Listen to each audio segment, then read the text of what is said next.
Hello students, हम लोग model question paper का सॉल्यूशन कर रहे हैं। और इस वीडियो में हम लोग 3 अंक और 5 अंक के प्रश्न का सॉल्यूशन करेंगे। सबसे पहले हम लोग 3 अंक वाले प्रश्न को का सॉल्यूशन करते हैं। प्रश्न है 39। Prepare a truth table for following expression. दिए गए एक्सप्रेशन के लिए आपको जो है ट्रुथ टेबल बनाना है। इस तरह के प्रश्न के लिए आपको ध्यान देना होगा कि सबसे पहले इस एक्सप्रेशन में कितने तरह के वेरिएबल हैं, है ना।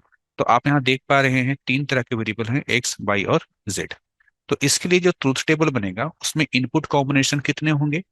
तो यहाँ पर वेरिएबल यानी वेरिएबल की संख्या जिसको एन से रिप्रेजेंट करते हैं, एन इक्वल टू क्या है, एन इक्वल टू 3 है। यानी वेरिएबल की संख्या कितना है, वेरिएबल की संख्या 3 है। ठीक है, तो कितने इनपुट कॉम्बिनेशन बनेंगे, तो टू द पावर एन यानी टू द पावर 3 यानी कि 8 कॉम्बिनेशन। ठीक है, 8 कॉम्बिनेशन बनेंगे। तो कैसे बनाते हैं हम लोग ट्रूथ टेबल, देखिए सबसे पहले आपने यहाँ पर पहचाना कि आपके पास 3 वेरिएबल है, एक्स वाई और जेड। तो 3 कॉलम तो सबसे पहले बनेगा, एक्स नाम का कॉलम, वाई नाम का कॉलम और जेड नाम का कॉलम। आपको 8 इनपुट कॉम्बिनेशन बनाने हैं, तो कुछ इस प्रकार से आप जो है इसमें 0 1 को भरेंगे। पहले हम लोग जेड वाले कॉलम पे आएंगे, single zero single one, single zero single one 8 बार। फिर वाई वाले कॉलम में आएंगे, double zero double one double zero double one.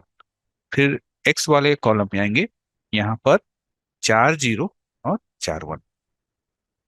इस प्रकार से आपका कोई भी कॉम्बिनेशन नहीं छूटेगा। ठीक है, सारे कॉम्बिनेशन यहाँ पर क्या हो जाएंगे, कंप्लीट हो जाएंगे। अब देखिए, अगर आपने यहाँ पर सवाल ध्यान से देखा होगा तो आपको सवाल में यहाँ पर क्या मिलता है, आपको सवाल में यहाँ पर मिलता है जेड का कंप्लीमेंट। ठीक है, आपको क्या चाहिए, आपको जेड का कंप्लीमेंट चाहिए। तो जेड का कंप्लीमेंट कैसे निकालेंगे हम लोग, यहाँ पर देखिए जेड का कंप्लीमेंट देखिए, जेड डैश, या हम लोग इसको इसके ऊपर बार लगाते हैं, इसको भी जेड का कंप्लीमेंट बोलते हैं, दोनों सेम चीज है। तो जेड का कंप्लीमेंट कैसे, तो जेड का जो वैल्यू है ना, यहाँ पर जेड का वैल्यू क्या है, पहला वाला 0 है। ठीक है, तो 0 का कंप्लीमेंट 1, 1 का कंप्लीमेंट 0, 0 का कंप्लीमेंट 1, 1 का कंप्लीमेंट 0, 0 का कंप्लीमेंट 1, 1 का कंप्लीमेंट 0, 0 का कंप्लीमेंट 1 और 1 का कंप्लीमेंट 0। तो ये जेड का कंप्लीमेंट निकल गया। इसके बाद अगर आप यहाँ पर एक्सप्रेशन देखें तो यहाँ पर आपको निकालना है क्या, एक्स इंटू वाई, यानी एक्स और वाई का मल्टीप्लीकेशन। तो एक्स और वाई का मल्टीप्लीकेशन कैसे निकलेगा, तो सबसे पहले आपको मल्टीप्लीकेशन का रूल आना चाहिए कि इनपुट में अगर एक भी जीरो रहेगा, जैसे इनपुट मतलब एक्स या वाई में से कोई भी एक जीरो रहेगा, तो मल्टीप्लीकेशन का रिजल्ट 0 होगा। तो यहाँ पर देखिए 0 इंटू 0, ठीक है, आपको 0 मिलेगा, 0 इंटू 0 0, 0 इंटू 1 0, 0 इंटू 1 0। फिर यहाँ देखिए 1 इंटू 0 0, 1 इंटू 0 0, यानी जीरो अगर है ना, इनपुट में अगर जीरो है तो आउटपुट क्या होगा, 0 हो जाएगा। अब हम लोग आगे बढ़ते हैं, यहाँ पर देखिए यहाँ पर 1 इंटू 1, तो 1 इंटू 1 क्या होगा आपका, 1 होगा। और 1 इंटू 1 यहाँ पर क्या होगा आपका, 1 होगा। ठीक है, ये आपने यहाँ पर निकाल लिया, एक्स इंटू वाई एक टर्म निकाल लिया। अब क्या निकालना है आपको, अब आपको निकालना है वाई इंटू जेड। ठीक है, वाई इंटू जेड का कंप्लीमेंट, ये वाई इंटू जेड का कंप्लीमेंट कैसे निकलेगा, तो ये वाला कॉलम दिखिएगा और ये वाला कॉलम दिखिएगा। ठीक है, और मल्टीप्लाई कीजिएगा। जैसे यहाँ पर 0 इंटू 1 0, सॉरी यहाँ नहीं, यहाँ 0 इंटू 1 0। ठीक, अगला देखिए यहाँ पर 0 into 0 0, 1 into 1 1, 1 into 0 0, 0 into 1 0, 0 into 0 0, 1 into 1 1 और 1 इंटू 0 0। ठीक है, ये कॉलम भी आपने यहाँ पर निकाल लिया। ठीक है, दो टर्म आपने यहाँ पर निकाल लिया।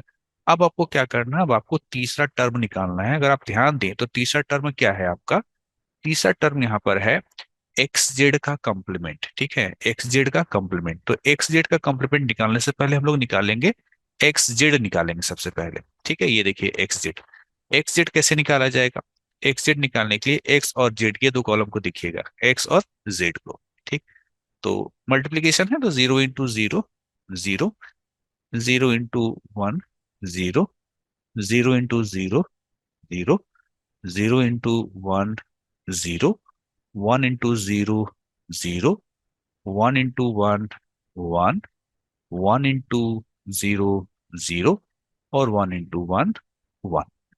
लेकिन आपको निकालना क्या है, एक्स जेड का कंप्लीमेंट। तो देखिए ये आपका यहाँ पर एक्स जेड है और एक्स जेड का कंप्लीमेंट यहाँ पर। कैसे कंप्लीमेंट निकालते हैं आपको बहुत बेहतर तरीके से मालूम है। कंप्लीमेंट निकालने के लिए कुछ नहीं करना है, आपको जो भी यहाँ पर वैल्यू है उसको रिवर्स कीजिए। जीरो का रिवर्स वन, जीरो का रिवर्स वन, जीरो का रिवर्स वन, जीरो का रिवर्स वन, जीरो का रिवर्स वन, वन का रिवर्स जीरो, जीरो का रिवर्स वन, वन का रिवर्स जीरो। ठीक। उसके बाद अब क्या है, आपने तीनों टर्म निकाल लिया। कौन कौन सा टर्म निकाल लिया एक बार आकर के देख लीजिए। आपने एक्स वाई निकाल लिया, ठीक है, आपने वाई जेड का कॉम्प्लीमेंट निकाल लिया, आपने एक्स जेड का होल कॉम्प्लीमेंट ये भी आपने यहाँ पर निकाल लिया। तो इन तीनों को क्या करना है, इन तीनों को आपको सिंपली जोड़ना है। और जोड़ने का रूल तो बड़ा आसान है। कहीं भी इनपुट में वन दिख गया तो आउटपुट क्या हो जाएगा, आउटपुट आपका वहां पर वन हो जाएगा। तो कौन कौन से कॉलम को जोड़ना, ध्यान दीजिएगा। एक्स वाई, वाई जेड का कॉम्प्लीमेंट और एक्स इंटू जेड का होल कॉम्प्लीमेंट, यानी ये तीन कॉलम के डेटा को जोड़ना है। तो कहीं भी वन दिखेगा तो जोड़ वन हो जाएगा। तो zero plus one one, zero plus zero plus one one, zero plus one one, दो वन भी रहेगा तो भी वन ही होगा। Zero plus one one, zero plus zero, यहाँ zero plus one one, zero plus zero plus zero, सारा zero है तो जोड़ जीरो होगा। वन प्लस वन वन, और यहाँ पर आते हैं one plus zero plus zero, तो यहाँ भी वन ही होगा। ठीक है, यहाँ भी वन होगा। तो इस प्रकार से आपने जो है इस एक्सप्रेशन का आपने यहाँ पर एक ट्रूथ टेबल बना दिया। तो देखिए इस तरह का प्रश्न आपके एग्जाम में हो सकता है। ट्रूथ टेबल कैसे बनाते हैं वो आपको जानना जरूरी है। और कोई जरूरी नहीं है कि हूबहू यही प्रश्न होगा। यहाँ पर प्रश्न में एक्स वाई जेड का कुछ भी मान बदला जा सकता है, हो सकता है ए बी ऐसे करके दिखाए, है ना, इस तरीके से। तो इस प्रकार से आप जो है ट्रूथ टेबल बनाएंगे। बढ़ते हैं अगले प्रश्न की तरफ। अगला प्रश्न है यहाँ पर आपका, state and verify De Morgan's law. De Morgan's law को का स्टेटमेंट लिखिए और उसको वेरीफाई कीजिए। कैसे वेरीफाई करना है, ट्रूथ टेबल की मदद से। ठीक है, ट्रूथ टेबल की मदद से सबसे पहले दोनों स्टेटमेंट देखिए। डिमॉर्गन्स लॉ का दो स्टेटमेंट होता है। एक्स प्लस वाई का, ये देखिए हाँ, एक्स प्लस वाई का whole complement is equal to x का कॉम्प्लीमेंट इंटू वाई का कॉम्प्लीमेंट। इसको आप ऐसे भी लिख सकते हैं कि एक्स प्लस वाई का whole complement is equal to x का कॉम्प्लीमेंट इंटू वाई का कॉम्प्लीमेंट। ठीक। और ये जो दूसरा वाला है वो है एक्स इंटू वाई का whole complement is equal to x का कॉम्प्लीमेंट प्लस वाई का कॉम्प्लीमेंट। ठीक है, ये प्लस यहाँ मल्टीप्लीकेशन में, और यहाँ ये मल्टीप्लीकेशन यहाँ प्लस में बदल जाता है, ये आपको ध्यान देना है। तो हम लोग इसको कैसे ट्रूथ टेबल की मदद से प्रूफ करेंगे वो देख लेते हैं। सबसे पहला जो आपका स्टेटमेंट था उस स्टेटमेंट पे आप थोड़ा सा गौर कीजिए। तो पहला स्टेटमेंट आपका क्या कह रहा है, पहला स्टेटमेंट आपका यहाँ पर यह कह रहा है कि एक्स प्लस वाई का whole complement is equal to x का कॉम्प्लीमेंट इंटू वाई का कॉम्प्लीमेंट। कितने वेरिएबल हैं, दो ही वेरिएबल है। कौन कौन सा, एक्स और वाई, यानी एन का संख्या कितना हो गया, दो हो गया। तो कितने कॉम्बिनेशन बनेंगे, टू द पावर एन यानी टू द पावर टू, यानी कि चार कॉम्बिनेशन बनेंगे। ठीक है, तो यहाँ एक्स वेरिएबल, यहाँ पर वाई वेरिएबल, चार कॉम्बिनेशन, जीरो वन है ना, सिंगल जीरो सिंगल वन, फिर डबल जीरो डबल वन। ठीक है। फिर देखिए आपको एक्स का कॉम्प्लीमेंट और वाई का कॉम्प्लीमेंट दोनों चाहिए, तो हम लोग एक्स का कॉम्प्लीमेंट निकाल लेंगे। जीरो का कॉम्प्लीमेंट वन, जीरो का कॉम्प्लीमेंट वन, वन का कॉम्प्लीमेंट जीरो और वन का कॉम्प्लीमेंट जीरो। ये हमने निकाल लिया किसका, एक्स का कॉम्प्लीमेंट। अब हम लोग को क्या करना है, अब हम लोग को वाई का कॉम्प्लीमेंट निकालना है। ठीक है, वाई का कॉम्प्लीमेंट, जीरो का कॉम्प्लीमेंट वन, वन का कॉम्प्लीमेंट जीरो, वन का कॉम्प्लीमेंट जीरो का कॉम्प्लीमेंट वन, और वन का कॉम्प्लीमेंट जीरो। तो हमने वाई का कॉम्प्लीमेंट भी निकाल लिया। अब देखिए हम लोग को एक्स प्लस वाई निकालना है, क्योंकि जब आप एक्स प्लस वाई निकालेंगे उसके बाद एक्स प्लस वाई का होल कॉम्प्लीमेंट निकाला जाएगा। तो एक्स प्लस वाई कैसे निकलेगा, ये भी बड़ा आसान है, क्योंकि आपके पास एक्स वाई नाम का दो कॉलम है। ठीक है, तो zero plus zero zero, zero plus one, है ना, इनपुट में कहीं भी वन होगा, जोड़ने पर तो वन हो जाता है, one, one plus zero one, one plus one one. ठीक। अब ये x प्लस वाई निकला, अब इस x प्लस वाई का कंप्लीमेंट करेंगे तो जीरो का कंप्लीमेंट वन, वन का कंप्लीमेंट जीरो, वन का कंप्लीमेंट जीरो, वन का कंप्लीमेंट जीरो। ठीक है। तो ऐसा करके आपने क्या करा, ऐसा करके आपने एलएचएस निकाल लिया। ठीक, कैसे, तो देखिए यहाँ पर ये जो है ना ये एलएचएस है, और आपने यहाँ पर एलएचएस निकाल लिया। अब आपको क्या निकालना है, आपको आरएचएस निकालना है। ठीक है, ये वाला चीज निकालना है। ये चीज निकालना बड़ा आसान है। क्या है, एक्स का कॉम्प्लीमेंट इंटू वाई का कॉम्प्लीमेंट, है ना, एक्स का कॉम्प्लीमेंट इंटू, इंटू मतलब मल्टीप्लीकेशन, है ना। तो one into one, one, one into zero, zero से मल्टीप्लाई होकर जीरो हो जाएगा, zero into one, zero, zero into zero, zero. ये प्रूफ हो गया। कैसे प्रूफ हो गया? देखिए ये एलएचएस है, यहाँ जो भी आपको दिख रहा है ना आउटपुट 1 0 0 0, वही सेम टू सेम वही पैटर्न आपको यहाँ भी दिख रहा है। इस तरीके से प्रूफ हो गया कि एक्स प्लस वाई का होल कंप्लीमेंट बराबर एक्स का कंप्लीमेंट इंटू वाई का कंप्लीमेंट होता है। तो ये तो डिमार्गन्स थ्योरम का पहला स्टेटमेंट था। आपका जो दूसरा स्टेटमेंट है उसको भी इसी प्रकार से प्रूफ किया जाएगा जिस तरीके से मैंने अभी यहाँ पर प्रूफ किया है। तो यहाँ पर सॉल्यूशन आपके सामने है कि किस प्रकार से यहाँ पर जो है सेकंड स्टेटमेंट को प्रूफ किया है। ठीक है, तो ये आप सेल्फ खुद से करिएगा। ठीक, आगे बढ़ते हैं। प्रश्न संख्या 41। ठीक है, ये भी 3 अंक वाला ही प्रश्न है। What is modem, what is its function. Modem क्या होता है और इसके फंक्शन क्या होते हैं, तो हम लोग यहाँ पर आते हैं, देखते हैं मॉडेम के बारे में। मॉडेम, ठीक है, modem stand for modulator and D modulator. Modem का जो फुल फॉर्म होता है वो होता है मॉड्यूलेटर और डी मॉड्यूलेटर। दरअसल आपका जो यहाँ पर मॉड्यूलेटर है ना, इसका एमओ को लिया गया है और डी मॉड्यूलेटर का डीईएम को लिया गया है और आपका मॉडेम बना है। आगे बताया गया है कि मॉडेम, है ना, modem is a computer peripheral. Peripheral मतलब डिवाइस होता है।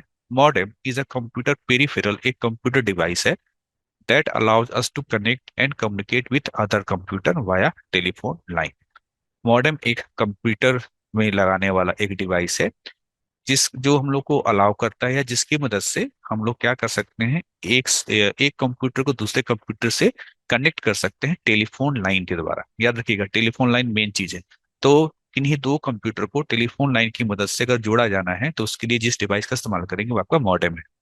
आगे बताया गया है अ मॉडेम ट्रांसमिट्स डेटा इन बिट्स पर सेकेंड। मॉडेम जो होता है वो डेटा को कैसे आपको जो है ट्रांसमिट करता है, कैसे ट्रांसफर करता है, तो बिट्स पर सेकेंड, है ना, इस रफ्तार से। क्या करता है modem? It convert the digital signal to analog. ये डिजिटल सिग्नल को एनालॉग में कन्वर्ट करता है and vice versa to communicate between devices. और वाइस वर्सा का मतलब हो गया कि डिजिटल से एनालॉग करता है और फिर एनालॉग से वापस डिजिटल करता है। तो डिजिटल से एनालॉग को कन्वर्ट करना को हम लोग मॉड्यूलेटर बोलते हैं और एनालॉग से वापस डिजिटल में कन्वर्ट करना डी मॉड्यूलेटर कहलाता है। ये इसलिए इसका नाम मॉडेम पड़ा। Types of modem. मॉडेम कितने प्रकार के होते हैं? Modems comes in two variety, दो प्रकार का होता है। एक होता है इंटरनल मॉडेम, एक होता है external modem. Modem that are fixed inside within the computer. वैसा मॉडेम जो कंप्यूटर के अंदर फिक्स किया गया होता है उसको इंटरनल मॉडेम कहते हैं। और modem that are connected externally to a computer as other peripherals are connected. और जिस प्रकार से हम किसी डिवाइस को बाहर से कंप्यूटर से जोड़ते हैं उसी प्रकार से जो एक्सटर्नल मॉडेम होता है उसको हम लोग कंप्यूटर कंप्यूटर के साथ बाहर से जोड़ते हैं, वो एक्सटर्नल मॉडेम कहलाता है। ठीक है, आगे बढ़ते हैं। प्रश्न संख्या हम लोग आते हैं 42 की तरफ। काफी इंपॉर्टेंट क्वेश्चन है, ठीक है, काफी ज्यादा इंपॉर्टेंट क्वेश्चन है। ऐसे तो सारा क्वेश्चन ही इंपॉर्टेंट है लेकिन इसमें थोड़ा विशेष आपको ध्यान देना है। Transform each of the following infix expression to postfix. Infix को किस में कन्वर्ट करना है? पोस्ट फिक्स में। ठीक है, ऐसे तो मैंने यहाँ पर सॉल्यूशन लिख दिया है लेकिन मैं आपको सॉल्व करके दिखा रहा हूँ।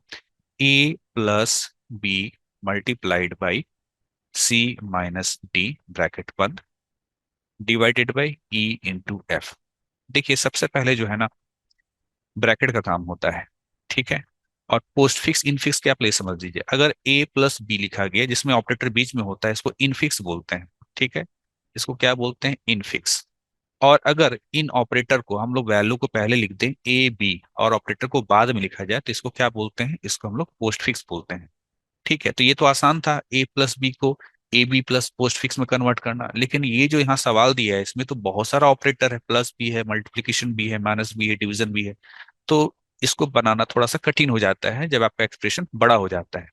तो और साथ ही साथ ये भी ध्यान रखना होता है कि अगर आपके पास एक से ज्यादा ऑपरेटर है तो पहले किस ऑपरेटर का काम किया जाए फिर किस ऑपरेटर का काम किया जाए, तो वो ध्यान दीजिए। सबसे पहले ब्रैकेट का काम होता है। तो यहाँ पर ब्रैकेट में क्या है?